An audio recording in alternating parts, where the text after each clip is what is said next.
It's such a delight to be with so many people. Really big numbers right now, probably because of the current crisis that we're under, right? And all that. But I have so much lovely, yummy, juicy material for everyone today. I am so excited about exploring the field of the etheric body with everyone, because there's so much potential at that level of the field or expression of self, particularly I would think with regards to how we can best navigate the current health crisis, which is facing our earth. So let us begin. I will do a prayer of gratitude, and then I will describe energy healing in a few sentences, and then we will dive into tonight's topic. All right. Thank you, everyone, for being with me. This is the highlight. It's always the highlight of my month when we get together and we do these sessions. So thank you.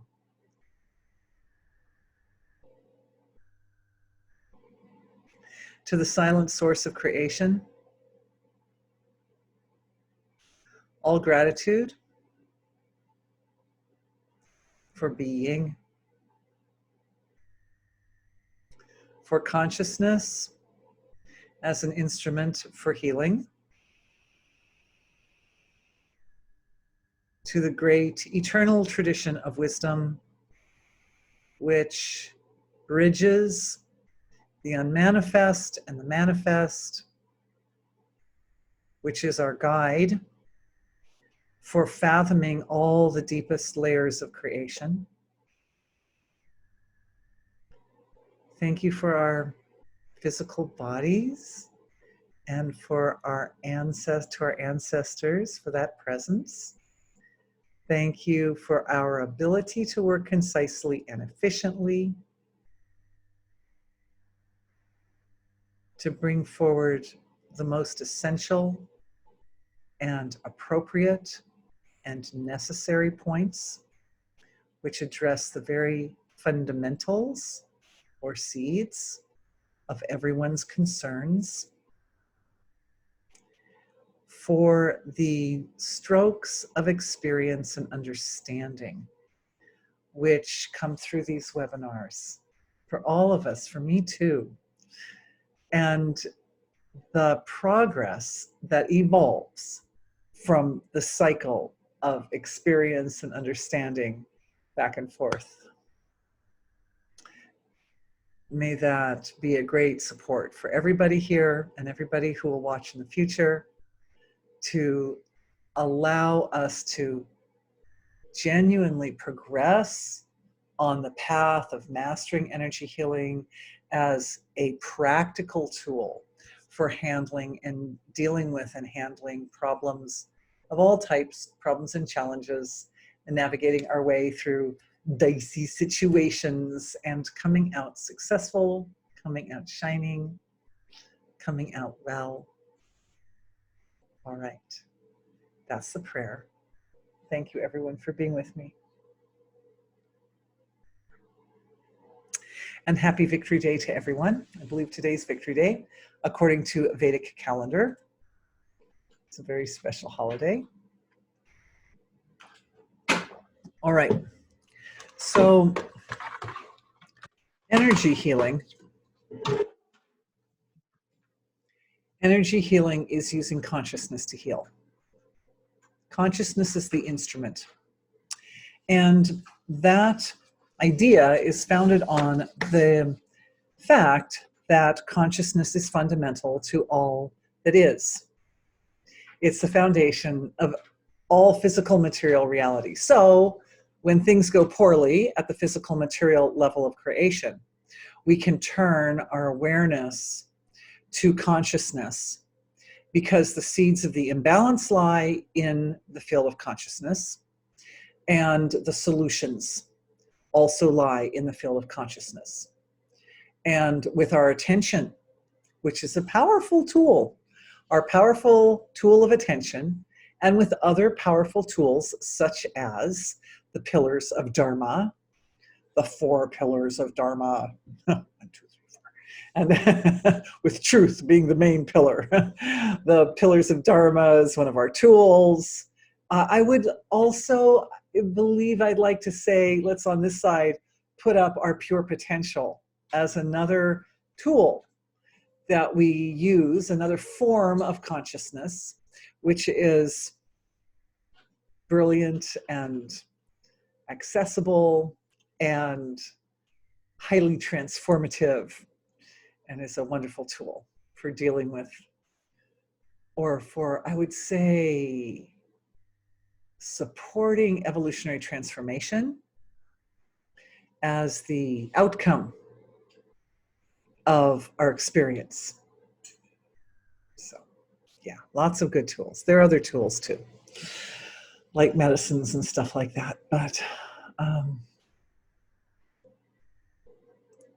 we use consciousness as a means of affecting change within its own nature. So consciousness affecting consciousness in order to promote evolutionary transformation. That's energy healing.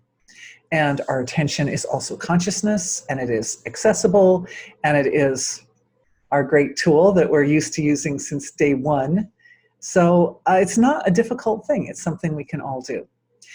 Now, in these webinars, what we're doing is we're taking that whole energy healing concept a whole step further. And we're saying, okay, well, if one person folding awareness into their own nature and affecting their own consciousness with their own attention can promote healing, good healing effects for their own physiology, what can we do as a collective? How can we, as a collective, working together, focus our attention collectively in a nice big sort of unified flow or unified wave of conscious intention, make changes, promote changes in the relative, which are also evolutionary and also uphold transformations which benefit all life for ourselves and for our collective. So that's why we're here in our healing webinar, in tonight's webinar. We're here mostly to focus our attention in the most intelligent and unified manner in order to make a difference, because we can. And everybody's doing what they can. The truck drivers are delivering goods because they can. And the healthcare workers are on the front lines helping the sick and the needy because they can. And the politicians are trying to make good decisions for the countries because that's what they're good at. So this is what we're good at. We're good at focusing our attention to promote evolutionary change. We're good at seeking out the seed of the problem and addressing the seed. Okay. So I am very excited about tonight's webinar. I've been feeling very excited about it all this time, even though I'm not 100% sure exactly where we're going to go tonight. I can feel the energy is kind of congealing even now in our collective in preparation for some journey this evening. So let us dive. The title, I have some papers here and lots of great questions that came in also. The etheric body and its role in promoting health. So many, many months, even years of focus in these healing webinars on the structure and the dynamic potential contained at very deep levels of consciousness, causal body, astral body. We focused a lot in those areas. And those of you who are familiar with my work will know that you can find lots of material online, on YouTube and on my website, that specifically lays out all the insights and all the understandings that have evolved through these sessions regarding the very, very deep and subtle structures of consciousness and how they impact the surface. But The reason I got the idea to do a webinar on the etheric body was because back in October 2019, which is at this point where I'm kind of starting to trace the roots of the current health crisis, by the way. The great fires that were consuming Australia, as you might recall, and the loss of life to over 2 billion or about 2.5 billion. I'm not sure exactly the number, but it was around there. Lives, 2 billion lives lost, not human lives, but animal lives, wildlife that were living in the areas where the fire was raging. Resulted in an awakening of consciousness, an awakening of awareness through Ayers Rock, otherwise known as Uluru. And this awakening spurred a change, like a really permanent change, it's like it was a catalyst, I would say, for a serious world transformation. Now, Uluru, like Mount Shasta, like Mount Kailash, I believe there's a place in Hawaii, and I'm not fully familiar with all of the spots around the earth, but I understand there are a number of them, are considered earth chakras. So they're considered spots where there is a congealing of consciousness and matter, because that's what happens in a chakra point, right? Is that we have a kind of a spinning, a location where consciousness and matter are spinning around each other, and the gross to the subtle are interacting. They're maintaining their integrity, but at the same time interacting with each other. So this is happening in these earth chakra areas. And Uluru went through a change through an interaction with the people, the indigenous people in Australia. And this change gave rise to an unblocking of obstacles, we could say obstacles on the level of consciousness in that area. And the result was awakening of a flow of awareness. Only today, I understand better now. I keep understanding, this was such a big thing that happened, you guys, that the comprehension of the importance of it continues to dawn in waves. So what it did was it added like a booster. It added the perspective of Earth's intelligence to the awakened perspective of human intelligence, specifically for the purpose of illuminating the subtle blockages that reside in the collective field of humanity, which have been burdening our world for a long time, like tens of thousands of years, at least 12,000 years, at least.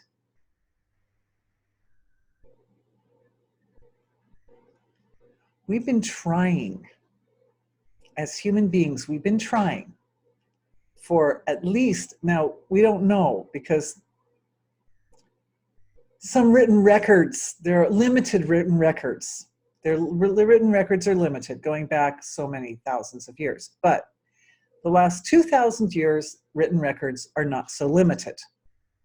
So we know over the history of humanity is fairly well known over the last 2,200 years. Fairly well known.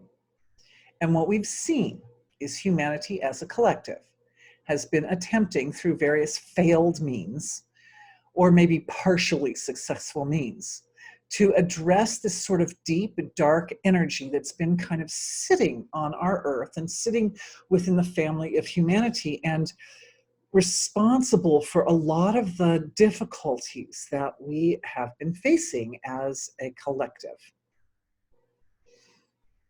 We've been looking at it in our webinars. So as humans, we're looking at it, and we've been looking at it collectively for many generations. But now we have added to the light of our awareness, thank you to the circumstances around the awakening of Uluru, we have now added the perception, a level of perception, which, think of an artist or a photographer who wants to get like just the right lighting on their subject. And so they put up multiple lights around their subject. It's like that. We've been shining the light of human awareness on this issue, and it hasn't been sufficient to fully illuminate or reveal this underlying energies that we're blocking. But when Uluru woke up, that brought in, this was today's realization, it brought in a light which is coming to us from the perspective of the mineralogical intelligence of Earth. That's what the chakras of Earth are, right? They are points of intelligence, of mineralogical intelligence. That means these are points where there are rocks. But the rocks are together with these layers, these swirling layers of consciousness. So lots of deep intelligence at that spot, but coming from an angle like the photographer, from an angle so different from the angle of human intelligence that it really shines up some of the back areas that we were totally missing. So since Uluru's awakening, we've been seeing there has been a light shining on certain deep, deep areas of the field of collective consciousness of the Earth that were previously camouflaged, that were previously shrouded in illusion. And of course, this darkness, these darknesses, or this darkness, which has been shrouded and is now illuminated, has drawn a lot of power from the fact that it was shrouded. So now that it's illuminated, it's not as powerful as it was. So lots of understanding is coming to light. Understanding is coming to light. And this understanding started coming to light earlier. It started coming to light like back in the fall. I think the fires in Australia were in October. And the awakening of Uluru was in January 12th. That's an easy date to remember. And lots of bigger changes started occurring at that point. Now, I haven't talked much about the etheric body. So let me just bring in some points on the etheric body here. One of the first things I noticed when we had mineralogical intelligence adding to human intelligence was that there's a certain amount of entropy, a certain amount of the, I would say, the obstacles to the evolution of the human race and the evolution of consciousness have been sitting in areas that are a little bit denser. And that includes the etheric level, mental, emotional, and I would say down to the astral level as well. So kind of between the upper region of the astral field, and we've looked a lot at that, all the way up to, I'd say, the etheric level. So that's what gave me the idea, hey, let's do a webinar on the etheric body. This is where the obstacles have been sitting. And you know how it is sometimes an imbalance or a problem or some kind of malevolent form will sit out in the open where everyone can see it. I think there's some people who probably understand what I'm talking about. Like a lot of times in the movies, for example, certain topics will be broached in a movie that's considered kind of a fantasy movie or something like that. But the reason it resonates with people, Right. She's saying hiding in plain sight. Exactly. That's kind of the word I was looking for. Thank you, my dear. Thank you to Ogden, Ogden, Utah. Yeah, that things will be hidden out in plain sight, and therefore kind of protected in a way, because everyone's like, oh well, that's just a movie, but it really resonates with people, and people aren't sure why it resonates with them so much, but it's because it's actually, there's a reality to it. It's a little bit like a kind of reality check going on there. So a lot of the imbalances tend to sit in these upper regions, these denser levels of the field of consciousness. And we hadn't been focusing our healing energies as much in those denser areas in our webinars, because we were all absorbed and all concerned about the subtle levels, which are the more powerful levels, and getting all that subtle level all straightened out. Well, we've done that. We got it all straightened out, mostly straightened out. And so it's time to turn our attention to the slightly denser levels. So let's look at some of the features, qualities, and characteristics of the etheric body. Perspective, shine a light of perspective. The physical material body, the physical material, every body has a realm or a range, right? So we have our physical body, but it resides in the physical material world and is subject to the laws of nature of the physical material world. The etheric body has an etheric field in which it resides, and it is subject to the laws of nature of that field. Same with the mental body, same with the emotional body, same with the astral body, etc. Okay, so by way of comparison, because we have to start with something we're familiar with, the physical body is where time and space have collapsed, completely collapsed. So we are experiencing this moment now.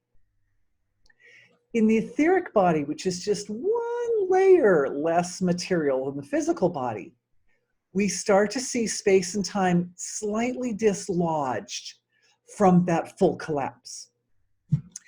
That's why the etheric body, one of the roles or characteristics or values, one of the ways the etheric body serves us is it allows us to experiment a little with what has been in the past and what shall be in the future. It doesn't dislodge us completely from the context of space-time. And if we look at the other side of the, if we've got the physical body here and then the etheric body and then mental body under that, we know from the perspective of the mental body, just to kind of get ourselves sandwiched in here in perspective, the mental body is pretty unbound, fairly unbound by space and time, right? Like if we want to think about, say, the year 2000, or how about 1969? Wasn't that the summer of love? Something like that. You want to think about, or the roaring 20s, or some period, the Civil War period, all the different periods of history. All we have to do is just put our attention mentally, and we're there. But the way the mental body works, when we put our attention on some specific point in history, because we're talking about time right now, same with space though, right? You want to think about this lovely place in Africa or Ayers Rock. The mental body is still somewhat bound because we're still at the mental level, we're still kind of thinking one thought at a time. So the mental body isn't, it's somewhat unconstrained because you can just move through space and time quite effortlessly, but you're still kind of caught in whatever is that particular focus, whatever's the particular focus. When we get down to the causal and astral levels, every impulse of creative intelligence is rippling out into the whole field. I mean, even thoughts, like if we think about, say, the roaring 20s or something, you know, that thought also has its ripple effect, but certainly from an individual perspective, individual experiential perspective, that thought is just there. It's there with the 1920s until we decide to shift to something else. Okay. So in the etheric body, we're kind of in between these 2 points. The physical point where the collapse of space-time is quite complete, it's quite rigid, we could say. And then the mental body, which can be kind of basically anywhere we focus our attention.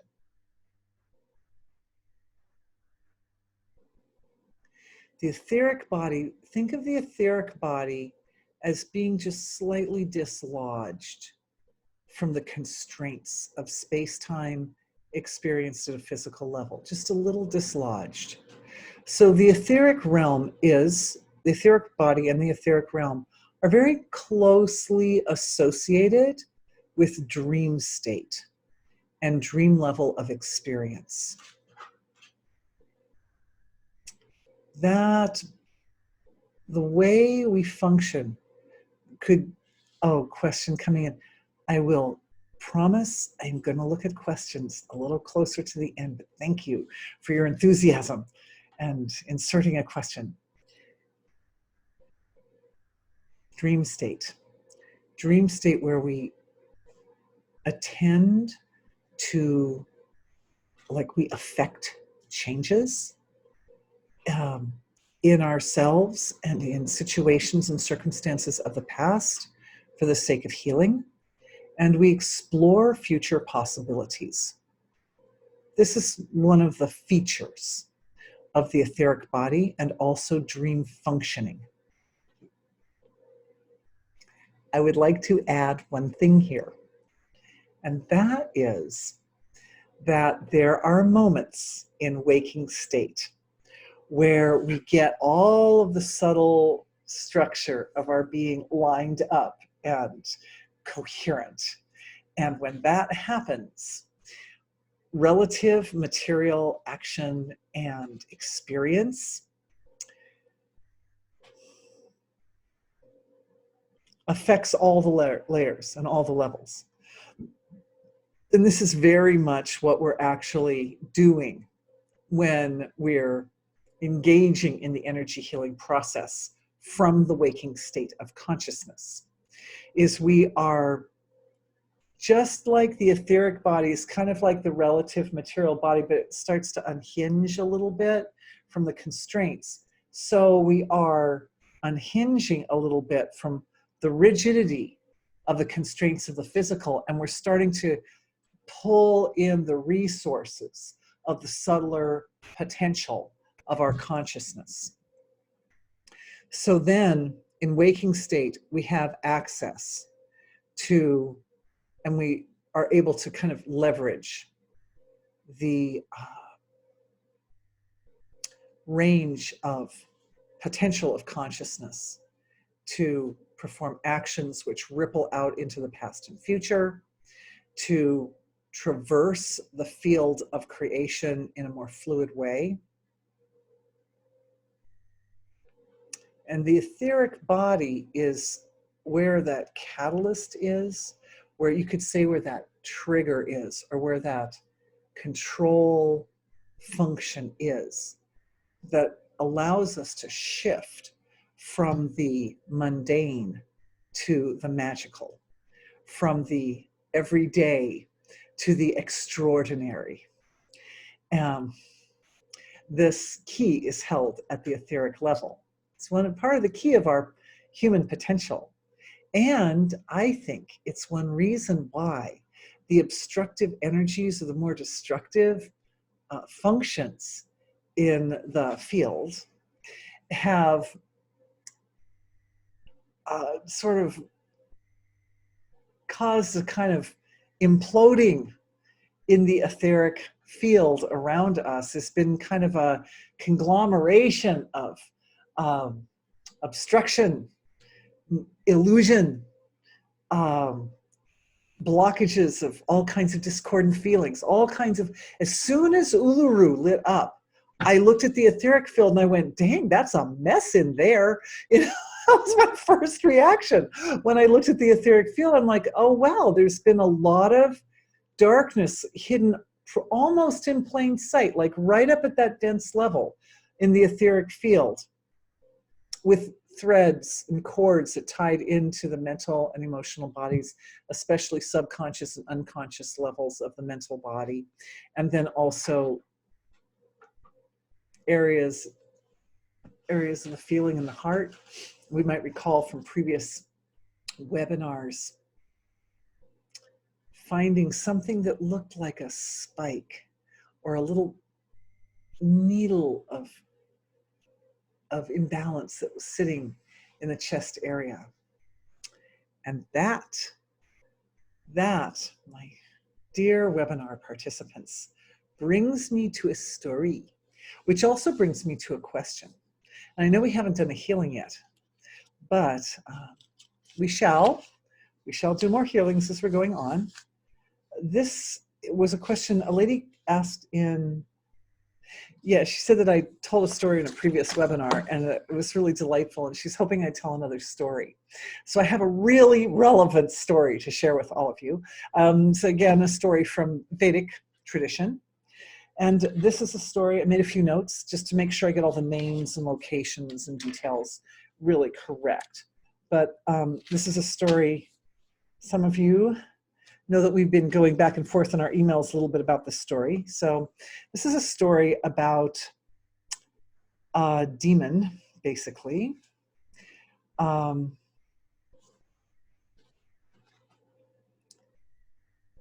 female demon called Vasuchika. It comes from the Yoga Vasishta, also known as the, I have it written here somewhere, got so many notes. Anyway, yeah, it comes from that part. And I had somewhere I had written in all the details, but I guess I don't have it here. Anyway, this demon had a really deep desire. She had a really deep desire to consume mankind. She was hungry for that. She wanted to sort of draw upon all the innocence and sweetness and goodness and beauty of humanity and just take it in as her sustenance. And this story is really a story about how consciousness, how the human mind, it's a kind of allegorical story for how the human mind refines. Because it's essentially a story about how larger forms can take on a structure which is smaller and has multiple parts. Because that's essentially what this demon does in the story, is it starts out as this big kind of gross form being, and it becomes a form which is systemically spread through creation of many, many small pieces. The demon does that through tapas. Basically, she goes to a mountain. She has this big kind of gross physiology. She goes to a mountain, thousands of years. She sits on the mountain doing tapas, sitting, kind of doing obeisance, I think that's the word, to Lord Shiva. But then eventually Brahma comes. Lord Brahma comes. And that's the form of creation. It's the creative form, right?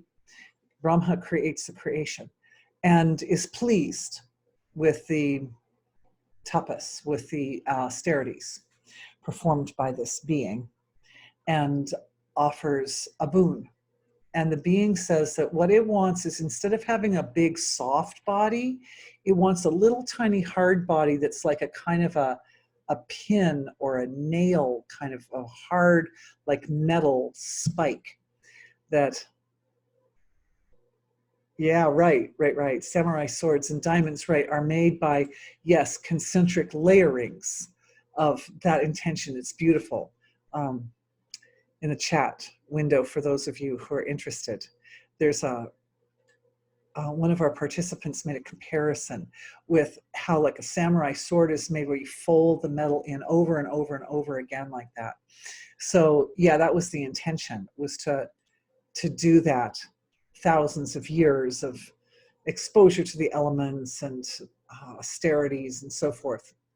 And the reason she did this, by the way, was because she knew that in order to sort of like suck out the life force of humanity, she would need some special skill, because she knew that human beings, we as humans, are guarded, we're protected by several things.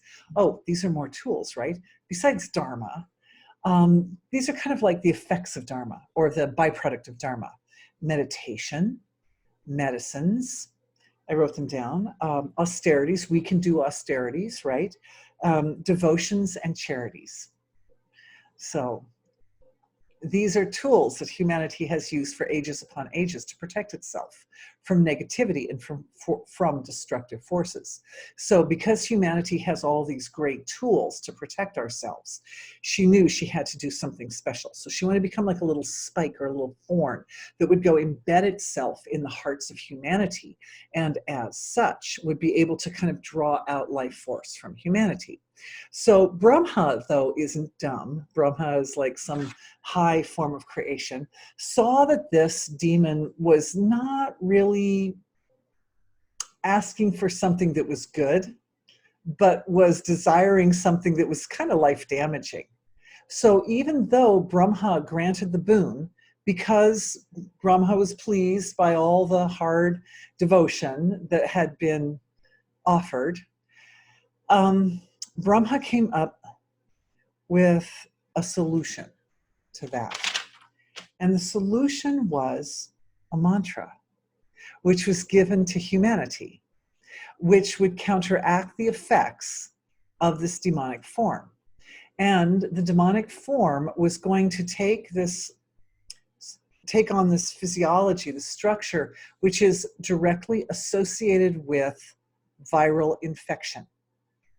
So this demon became basically a virus. And the solution is a mantra.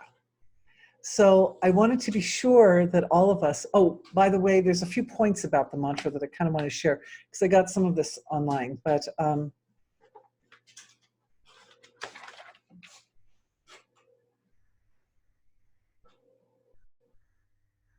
there's a translation of the mantra. And there's, I just want you to know this all came up because a man posted the mantra on his website, chanted by a very renowned pundit. And this Vedic priest has a high reputation and has been at a very high level in the TM movement. Was very well known by the leader of the Transcendental Meditation movement. And this priest who is, at a very, very high administrative level with regards to all of the schools of pundits in India and so forth, actually he's chanting that mantra on this website. So I will send that link to everybody so you can hear it, because the Vedic words, the Vedic syllables chanted in the appropriate manner they resonate a certain sound quality in a specific manner that has a very specific effect on the human physiology. And he references this particular, I wonder if I threw that piece of paper. Yeah, somewhere I wrote down the actual chapter and I didn't write it in this book, sorry. But anyway, I threw that piece of paper away. Doesn't matter, I can include it when I send the link. But anyway, so everyone can hear it. But what the mantra basically says, its translation, is that there lives this demon in the north of the snowy mountains, and her name is Vasuchika. And it is for repelling, this mantra is for repelling her power. That's why it is given. And then the powers of Vishnu, that it has the power of Vishnu in it, the mantra does. And it also invokes the Vaishnavi powers to remove, to destroy, to root out, to drive away the illness far beyond the Himalayas and after to the orb of the moon. So it's pushing the illness out completely. And it's interesting that it pushes it out to the orb of the moon because the story is about evolution of the mind, which is interesting. And the moon is one of the planets that represents mind because it reflects the sun, and the sun is being. The sun is Atma. And then the mind has this ability to reflect Atma. But anyway, be it so. Let these lines be held. And then he's in the story. Brahma gives this mantra and also an amulet that goes on the arm. So it talks more about how the demon would be crushed under the mallet of the mantra and driven back beyond the hills.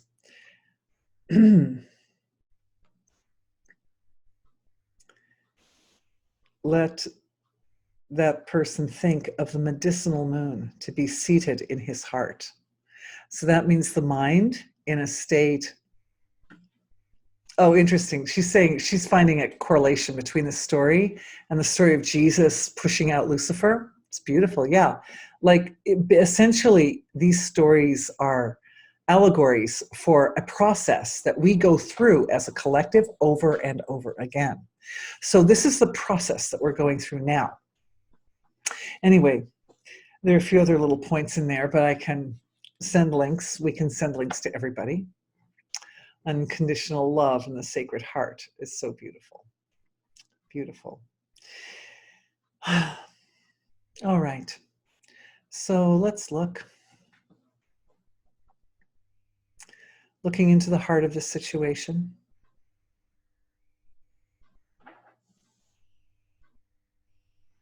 The mantra can be received now by everyone as a direct download. When I send the link, you can hear the syllables. But the thing about these Vedic sounds is we tend to experience them as the hum of creation. And the ancient seers were able to slow the hum down so that they could identify specific syllables within that hum. But we tend to experience it as a kind of a buzz or a hum, a kind of a vibration of the source of creation that's in the field of consciousness all around us. So through that field, beautiful. Oh, lots of people experience. God, you guys are awesome. So through that field, we all receive that mantra as a direct cognition. I would like to add on this note that I'd also like to address in today's healing session some of the fear that has been activating through the reading of news articles on the virus. We are unified as a collective. I think a lot of people are kind of checking in with news articles on a regular basis. And for those people living in Jefferson County, and I know we have quite a large number of people on tonight's webinar in Jefferson County. I don't know how many of you saw the town council meeting of yesterday morning, but, oh good, 5 people saw it. Excellent. So you know that the numbers in Jefferson County are 5 ventilators and 25 beds. That's it. So good that we all get the mantra. Because, when I heard that, I realized, well, we're kind of on our own. If you look at the exponential growth of the virus every 3 days, there's already 1 person sick in Jefferson County, which means, and that was a few days ago, that means within a day or so, we're going to see, 2. Yes, we've got someone local saying now they're 2, which means in just a few days, they're going to be 4, and then just a few days, 8, and then just a few days, 16, etc. We get to 25 pretty quick. Like I think 12 days, and we're there, right? So that's 25 beds and 5 ventilators. That's it, folks. So, and I think this is probably a common situation in other rural areas of America.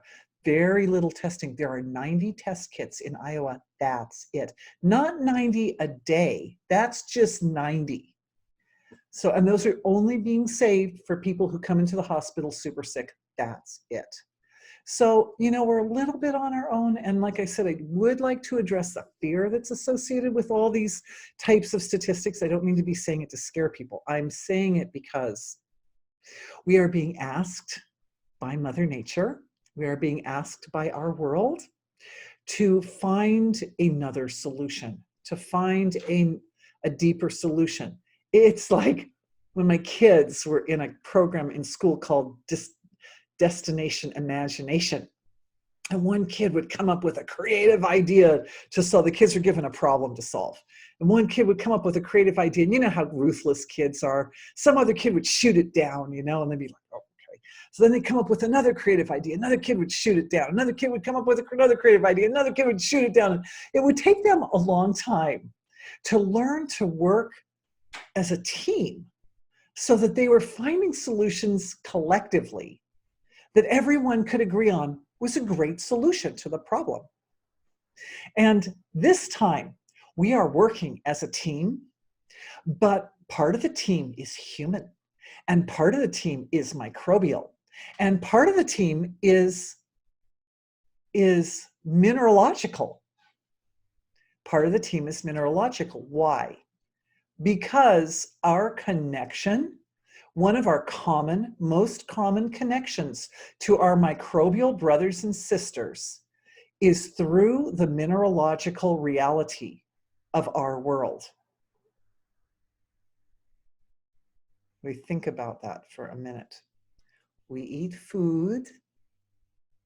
We eat foods because our amazing, incredible human bodies have the ability to process food and to break it down into its mineralogical constituents, which are then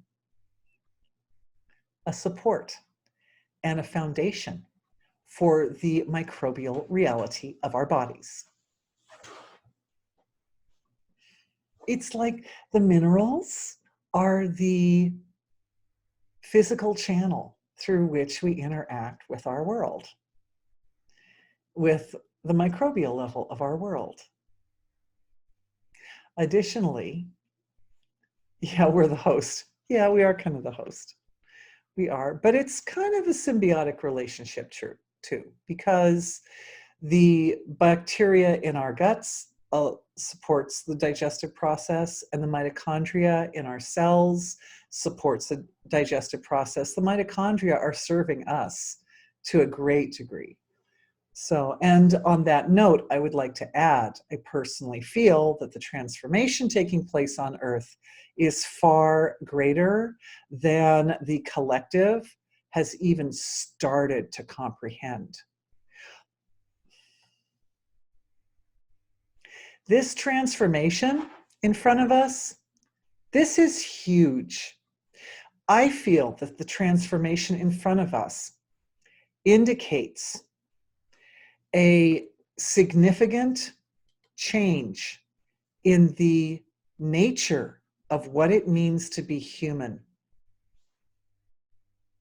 Our physiologies haven't changed, and I think Andrew Hewson and I discussed that slightly in the video that we uploaded yesterday, that human physiologies just haven't changed that much over thousands of years. No wonder we haven't been able to get rid of that darkness. This is a huge upgrade. This is an upgrade which is probably going to... Okay, I'm going to answer more questions in just a little bit. I love you guys. But this is a huge upgrade for us physically. It indicates a physical change. Why? Every body on Earth is likely to have some interaction with this virus. Every body on Earth, think about that.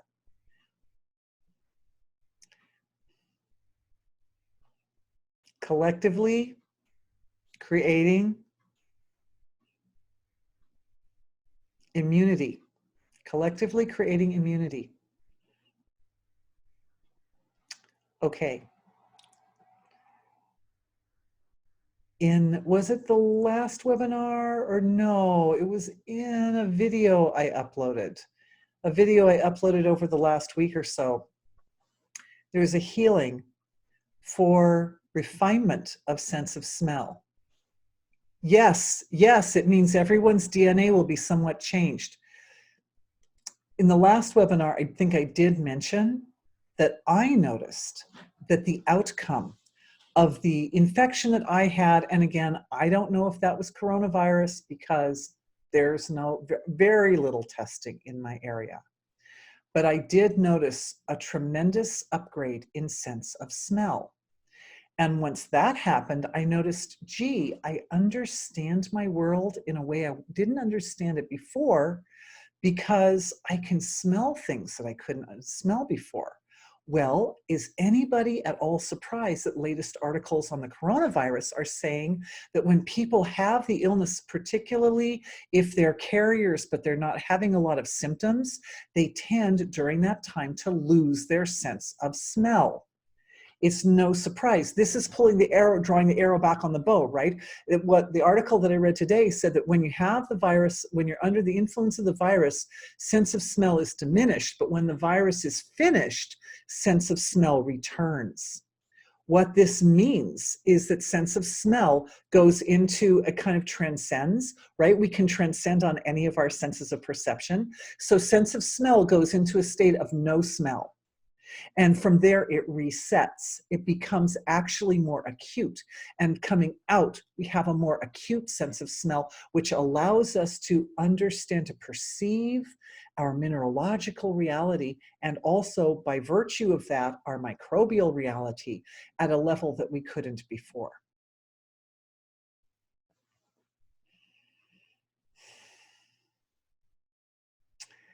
Let's see. Lots of chats coming in. The virus is asking us to expand just like the planet is asking us to expand. She's activating us. Yes. Yes, this is an evolutionary process. We signed up for this. This is like, we're in kind of like the juiciest part of the story of this period of our lives that we signed up for. I mean, this was, this was the time when the big transformations are coming down the pikes, and we are here and we are doing this. And it's really exciting. Yeah, and people's DNA is going to change because that's what viruses do. They change our DNA. But the DNA is changing specifically for the purpose of increasing good, wholesome, clear communication between human species and fine species. Those species that are like a little bit, it's like know your enemy, that are like that demon who made itself like a little spike and then it went out and all the spikes were everywhere in everybody's physiologies, like that. Species like that, like the microbial level of creation. We can say also mineralogical, minerals are everywhere.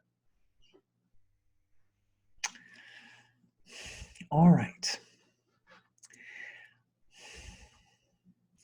Just feeling a lot of compassion starting to bubble up from deep levels.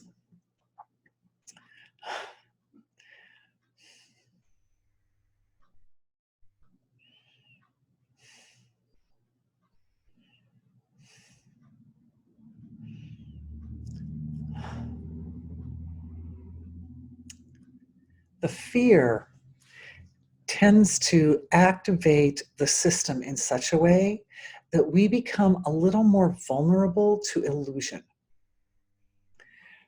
As we know, Dharma is one of our main tools. Dharma is one of the main tools for dealing.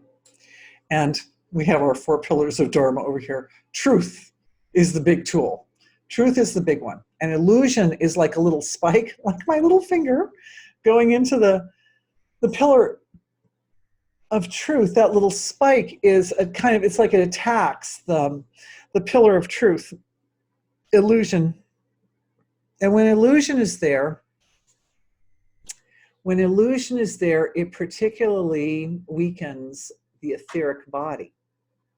Because the etheric body is in such an environment, it functions in such a way that there's a little bit of play in what we consider to be reality at the etheric level. Like at the physical level, there's no question. Whatever's happening in the present moment, that's what's happening. But in the etheric present moment, it's like there's a little more play in the steering wheel. And so the line, the fine line between what's real and what's illusory becomes a little bit blurry. And because I don't think that's necessarily a bad thing, because that's just the way the etheric body functions. But that fuzziness between what is reality, like what is definitely going to happen in the next moment, and what might happen in the next moment, that fine line is a spot where illusion can creep in. And it ties into a really interesting question that came up from more than one person over the last few days. I've had people talking to me about this idea that the coronavirus or the COVID-19 isn't really a virus at all. That actually it's a toxic release in our system as a byproduct to being exposed to 5G. So a lot of people, people have been sending me videos and sending me stuff on that. And when I looked at that, I said to myself, well, what we're really dealing with here are multiple timelines. We're dealing with a set of virtual circumstances. So for some people, that's the reality. And for some people, that's not the reality. We have to think about this for a minute. This has to do with a misalignment at a collective level of our etheric bodies.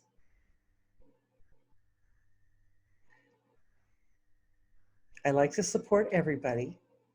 I have Jupiter in the first house. Jupiter's a teacher. Jupiter likes to be like, what do they call, like a cheerleader teacher. I like to support people and help in a cheerful, sort of very ebullient or, uplifting way. I like to help people in an uplifting way. But here you're going to see, I also have Saturn in the first. So here you're going to see another piece of me, because I have my own personal opinions about this.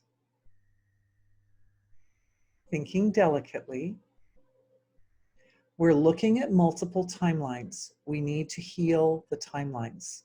The timelines are accessible. Yeah, thank you. She's like, just spit it out, girl. Okay, so the thing is, the timelines are accessible. Multiple timelines are accessible through the etheric body.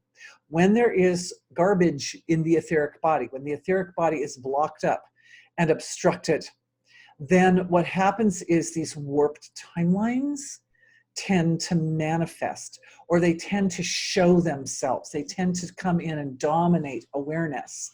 When that happens, they are the reality. Like, I listened to the guy on the YouTube video talking this thing. But the problem is that I found holes in his logic. Like, one of his points was that the fact that the virus started in Wuhan, China, was correlated with the fact that 5G also started in Wuhan, China. Well, of course, you know me, first thing I did was I started Googling, what was the first city in China that had 5G? Well, guess what? It wasn't Wuhan. It was Shanghai, at least according to Google. So I replied to one person, I said, well, like, that's not what Google says. Google says that Shanghai was the first city. So what's he doing telling us it was Wuhan? And her reply was, well, Google is in on the conspiracy, and so therefore Google probably isn't telling us the truth. So you can see how we start to get into these paradoxes, right? Because then if you say, well, okay, well, Google's also in on the conspiracy, then it's like layers and layers of conspiracy start rolling in on themselves. But the thing is, there are other things like that. Like, there are people who say, well, man didn't land on the moon. Man didn't land on the moon. That was done in some backlot in Hollywood. It was completely fabricated and so forth. But the thing is, I have to thank certain family members for having given me this metaphor. I see a smile over there. Yeah, is that the thing is that if the moon landing, it's 1964 moon landing. Is it 64? Yeah. 69, sorry. 1969. If that actually happened in a back lot in Hollywood, lots and lots and lots of people would have worked on it. And over time, there would have been whistleblowers. There would have been people who came forward and said, oh yeah, I was the makeup guy, or I was the person who, you know, made the props or something like that. And that like didn't happen. That didn't happen. So there are still people who think, oh, that was fake. But there are thousands of people who worked on the actual rocket and the technology that put astronauts on the moon, thousands of them, thousands. And all of them sincerely understand what they did. And none of them have come forward and said, oh, that was fake. So we're kind of looking at a similar situation here. There are tens of thousands, maybe more, who, oh yes, somebody's offering a movie to watch. There are tens of thousands of people who are in the medical profession who are dealing with this outbreak. And there are immunologists and endocrinologists and people who specialize in infections of all types and varieties. And they're working on this. And none of them are coming, none of the people who are actually directly involved are coming forward and going, this is fake. Like they're not. It's not happening. Maybe later, I might eat my words, maybe. But at the moment, my take is that, and I looked at, right, truth and discernment, yeah. And another part of that is that one person sent me the maps that showed where the coronavirus is and where the 5G is. And they look really similar. But the map of where coronavirus is from March 11th. That's like ancient history with our coronavirus. Every 3 days it doubles. Right now, the map of coronavirus is all over the place. It is not. Then there are lots of places. There are places in Africa. There are lots of places where there's no 5G. There is coronavirus. So, you know, it's like they just took this one map. And of course, the map from March 11th was showing the developed countries where there was more international travel, which of course were the first places where the coronavirus started showing up. But of course, the developed countries where there's more international travel also happen to be the countries where 5G was more likely to already have been rolled out. So my take is it's a coincidence, because right now the maps do not line up. So if we look at old maps, it kind of starts to look like that, but if we look at current maps, it doesn't. Even if this fellow made a mistake in saying Wuhan was the first place 5G in China, everything he said may not be wrong. Yes, I agree. Thank you. Thank you. Yes, that's true. That's true. He did make the point that at times in the past when a lot of, where there was a big shift in the electromagnetic field around humanity, there were outbreaks of illness. And we also saw that in Fairfield. I have to say that there were a lot of colds and flus that ran through Fairfield when we got our towers. We got some towers around November, and a lot of people got sick for a while. So no, I'm not discounting it entirely. I'm not discounting it entirely. And I think ultimately the truth may be somewhere in between. Could it be that 5G is one of the factors as it depresses the immune system? Yeah, I think that actually is possible. It is very possible that when our systems are compromised, we are more likely to get sick.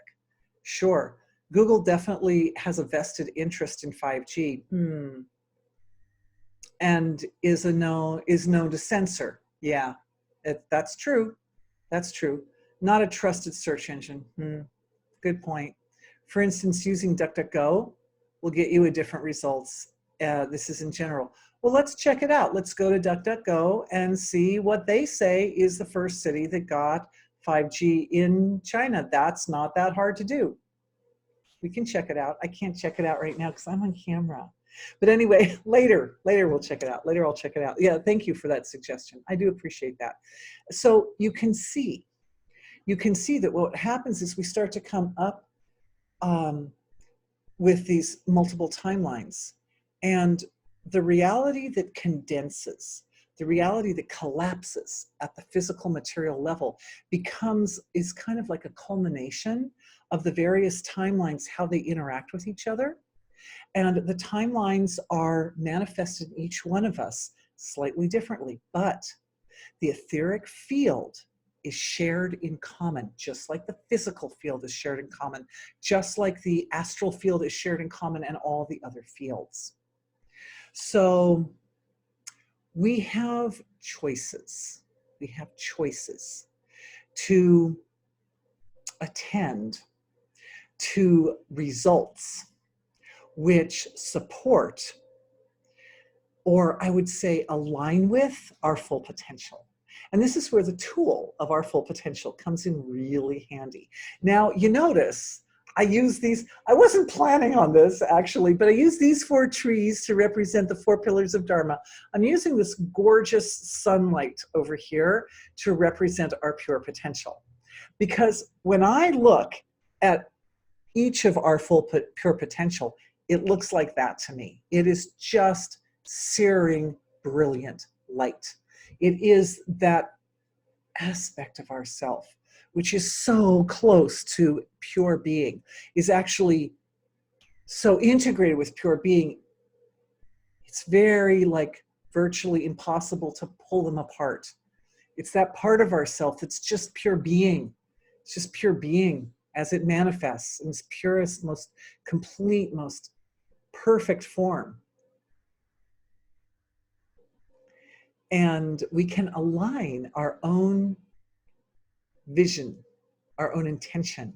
We can pluck those timelines that line up with that pure potential. We want to cultivate them. We want to support them. I feel that one of the roles of the mantra and meditation in general is that it supports that alignment.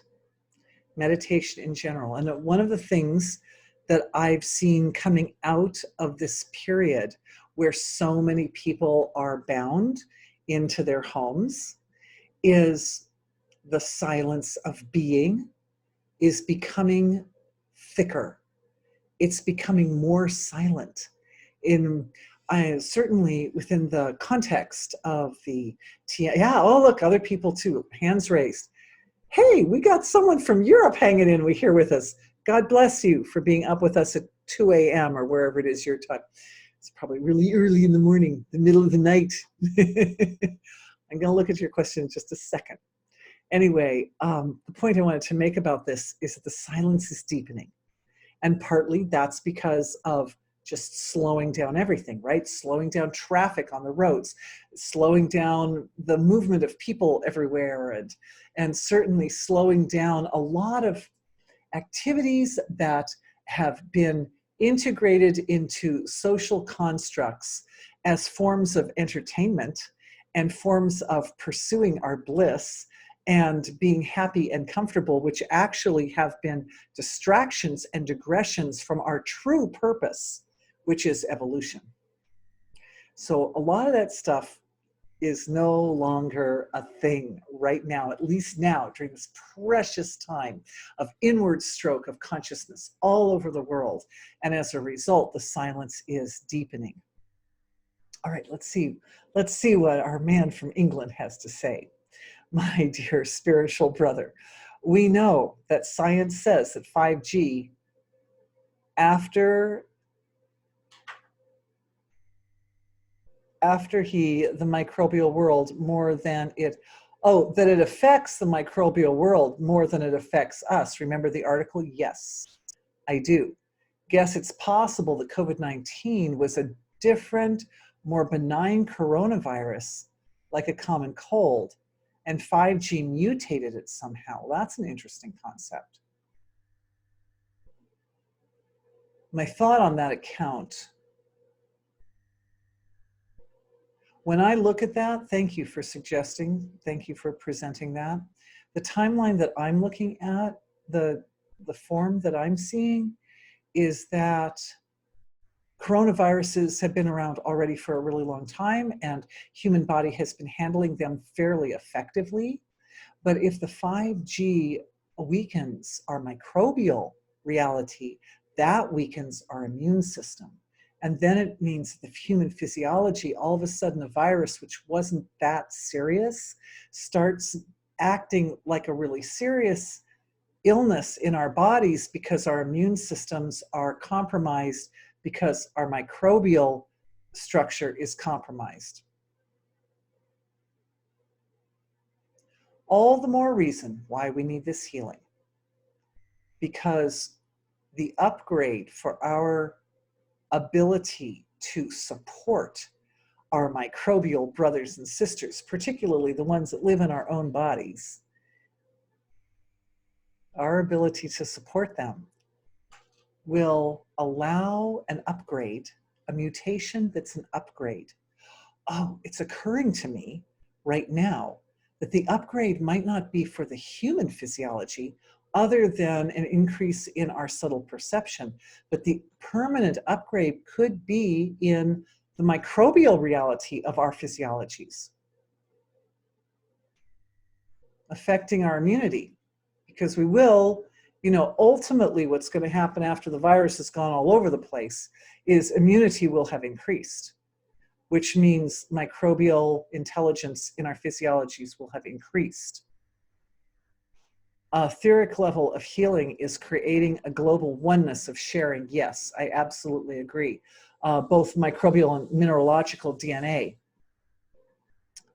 Oh yes, she's pointing out that the work that we're doing, the work we're doing now, is creating a global oneness of sharing microbial and mineralogical DNA. Marsh used to say that all cultures are the result of geographical and geological differences, right? And of course, we know that the mineralogical constitution of various areas of our world differs slightly from region to region. That's where you get trees like this growing in Africa, and you don't get them growing in Iowa. Download coming in right on that account. I feel it. I'm feeling it. I'm feeling it. I'm feeling it. I'm feeling it. What is this? Okay, so there are 4,700 different types of minerals on Earth at this time, at least as identified by modern mineralists, not minimalists, mineralogical scientists, mineralogists, mineralogists, evidently, at this time, 4,700. These 4,700 minerals are a byproduct of an interaction between all sorts of natural phenomenon which have impacted the minerals which originally formed our solar system and originally formed our Earth, including the presence of life on Earth, which has changed the atmosphere on Earth, right? Because as soon as bacteria and life forms started living on Earth, they started producing more oxygen and carbon and different forms like that started increasing, and that increase gave rise to things like reduction. Like different metals then could reduce and become other metals and things like that. So it caused, that's one way that living things impacted the mineralogical evolution of Earth. I see mineralogical evolution occurring through this process.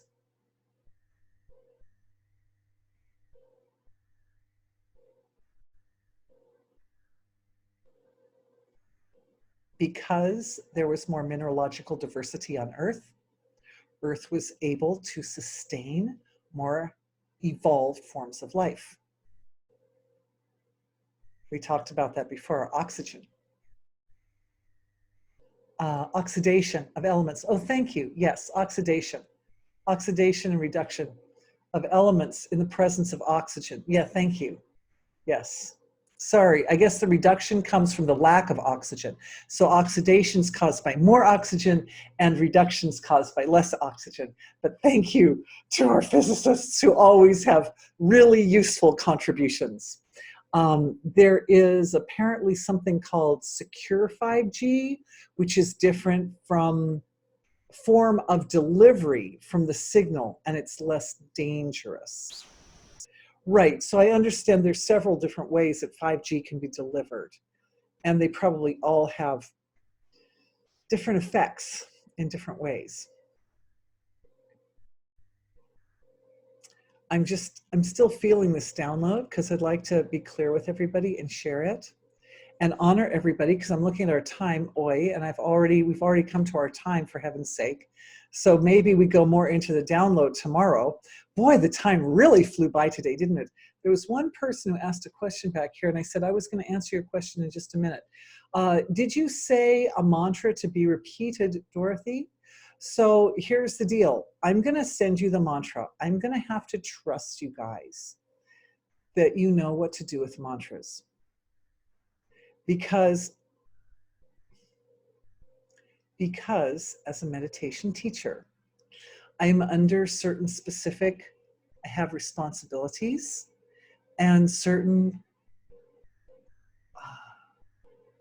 constraints based on my relationship with the organization that granted me the privilege of being a meditation teacher.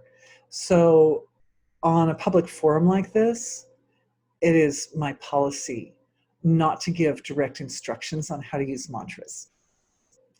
In private only.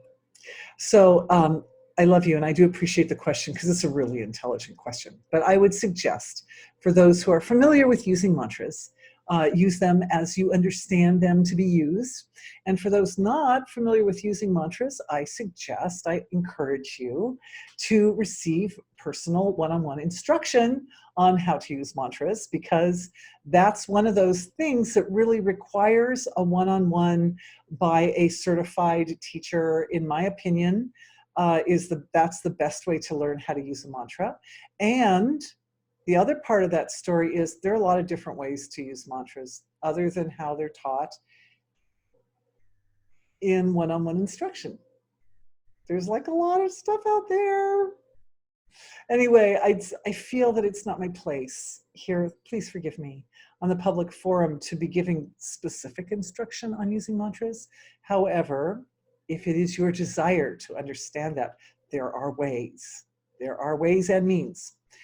Question, could Gaia be encouraging us to address these things that inhabit flow through this point?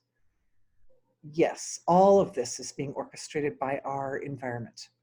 A new message. Listening to the mantra by the pundit is good too. Yes, that's what I was going to say. I'm going to send you the link, and you can just listen to the mantra. You can listen to it. And that is definitely a valid way, just listening. And that's why I want to send the link to everyone so you get to hear what it sounds like.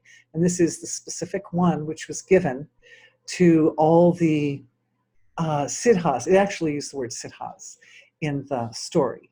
All those individuals who are awakened, you could say awakened individuals, to use that tool to eliminate the virus. Okay, wow. So thank you all for your amazing focused attention tonight. Can't say we did a lot of healings tonight, but as you know, usually to Friday night, we lay down the foundation, and then Saturday, we do a lot of great healing work. So, so thank you very much for being with me. It was so much fun. It was so juicy tonight. And we will do more tomorrow. I'm glad a lot of you will be with me tomorrow. And if you have paid only for this evening's session, you will receive the recording of tomorrow's session anyway. You won't receive the link. You have to pay for that separate. But you will receive the recording directly after. And we try to be really, my dear husband who helps me, tries to be very vigilant about getting those recordings out to everybody straight away. So hopefully by Saturday, sometime, not to put anybody under too many time constraints, but hopefully sometime on Saturday, you'll see the links for today and tomorrow's session. So I'm wishing everyone a good night's sleep and blessed sleep and blessed meditations. And may we continue to meditate together in the same time frames and super radiate together and use the silence that we have access to support a transformation, to support the activation and enlivenment of those timelines, which are going to bring forward effects from this transformation. The transformation's happening anyway.